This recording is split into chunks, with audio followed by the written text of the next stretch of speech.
একটু আগে ভোলা এসে আমার সঙ্গে দেখা করে বললো তুই কাজটি ভাই দূর থেকে কি ভিডিও হবে?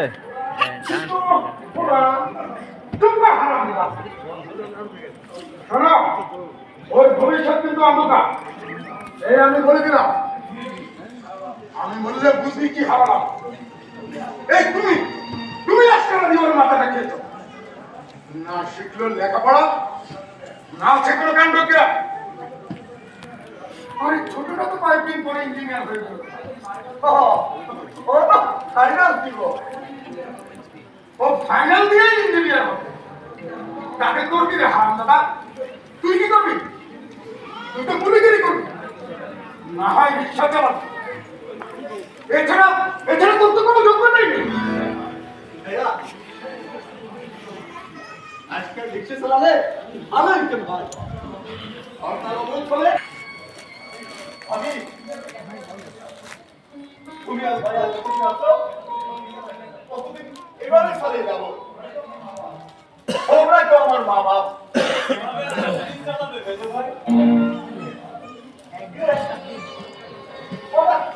আমি ভালো আছো?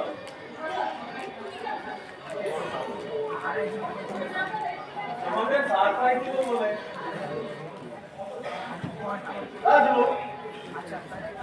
আমি পোশাক শিখবই পারিছে, কেউ গিফট করছে বুঝি। কে গিফট করছে? আমি নিজে কিনেছি। কত টাকা দিয়ে কিনলে? বেশি না, মাত্র 20,000।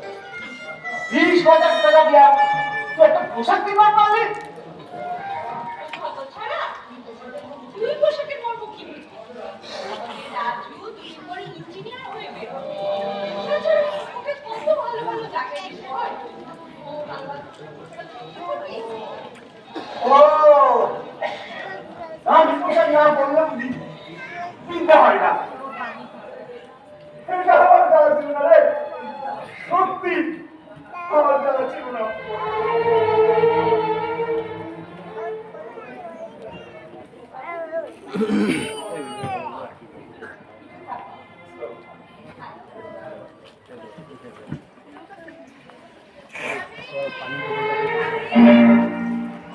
ভাই বসে পড়।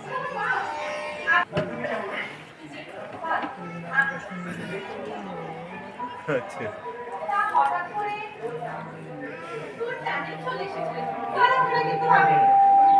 জানিস রাজু, তুই না এলে শান্তি কম জায়গাটা কি পাই, অথচ এবারে আসবার জানিস আমি আজে বাজে কথা বলে কিন্তু আমি এক্ষুনি চলে যাবো।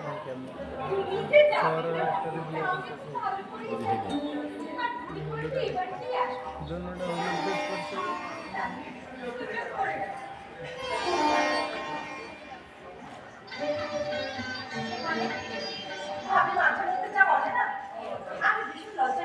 ভাবি তো ঠিকই বলেছেন, কদিন পর তুমি এবারই বউ হয়ে আসবে।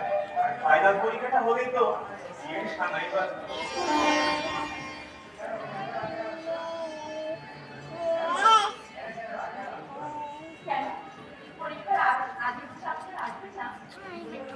বললে না আসি পারি।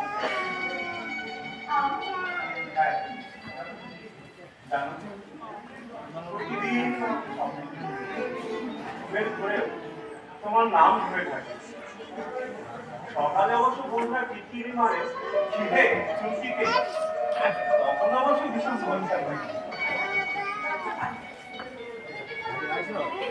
পরে অবশ্য সব বলে দিয়েছি। আজ আমার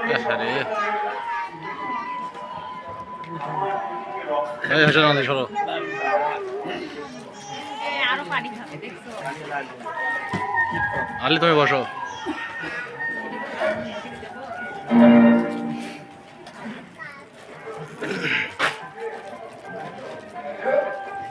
সবকিছু ঠিক আছে তো?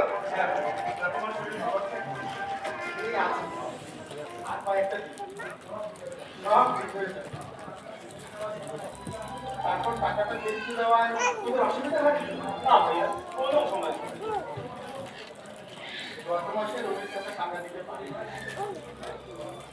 তাই শেষ পর্যন্ত তোর ভাবি গলার হাটটা বিক্রি করে টাকাটা আমার আনতে দিয়ে দিই। রাজু ভাই আমি একটু যাই আমাদের বাড়িতে যাবেন কে চুমকে জি ভাইজান রবীন চাচাকে একটু পাঠিয়ে দিও। আচ্ছা ভাইজান বাড়িতে থাকলে আমি এক্ষুনি পাঠিয়ে দেবো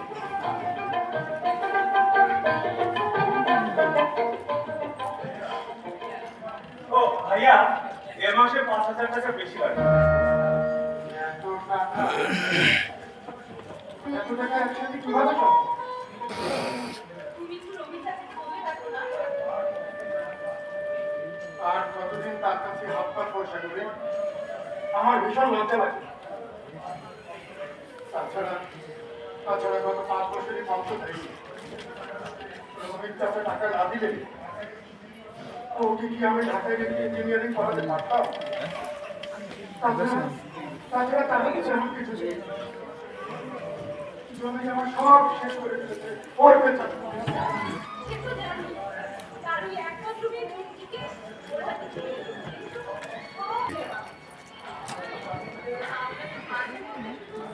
আমি সব জানি ভাই, আর তোমরাই বা এত টাকা কোন থেকে দিচ্ছ?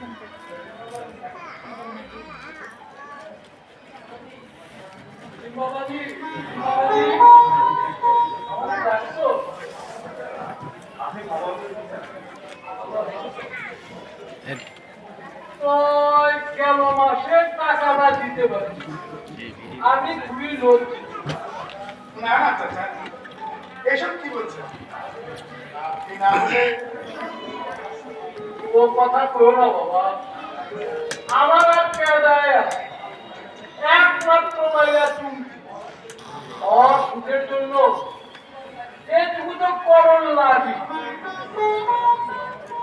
আপনার এই ঋণ আমরা কোনোদিন শোধ করতে পারবো না চাচা ও কথা করো না বাবা তোমরা একটু আমার মায়েরারে দেখে রে এর বেশি কিছু আর আমার চাউনের নেই আপনি ওসবকে একদম ভাববেন না চাচা। চুমকি আমাদের চোখের মনি হয়ে থাকবে চাচা আমাদেরও তো ছেলে মেয়ে নেই ওরাই আমাদের ছেলে তুমি সব সময় আমাদের কাছে মেয়ের আশা বাবা ছেলে আমাদের ওই শেষ জমিটা বিক্রি করার জন্য বায়না করেছে তাছাড়া ফসল তেমন একটা হয় না কারণ বায়না হওয়ার কথা রাজু বাবাজির টাকাটা আমি দিয়ে দিচ্ছি তুমি কোনো চিন্তা করো না বাবা চাচা আসলে এ মাসে 5,000 টাকা বেশি লাগবে। তুমি কোনো চিন্তা করো না বাবা তুমি মনোযোগ দিয়ে পড়ালেখা চালায় যাও। আমি এখন যাই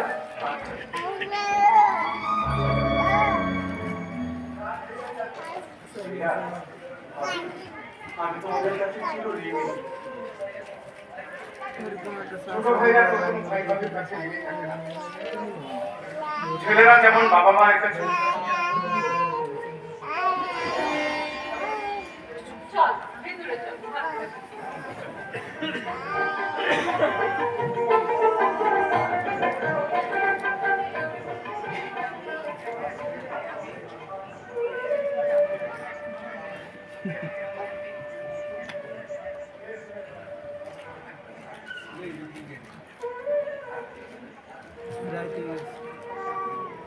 রাজুকে নিয়ে আমার অনেক আশা ভরসা। রাজু ইঞ্জিনিয়ার হয়ে বড় একটা চাকরি করবে।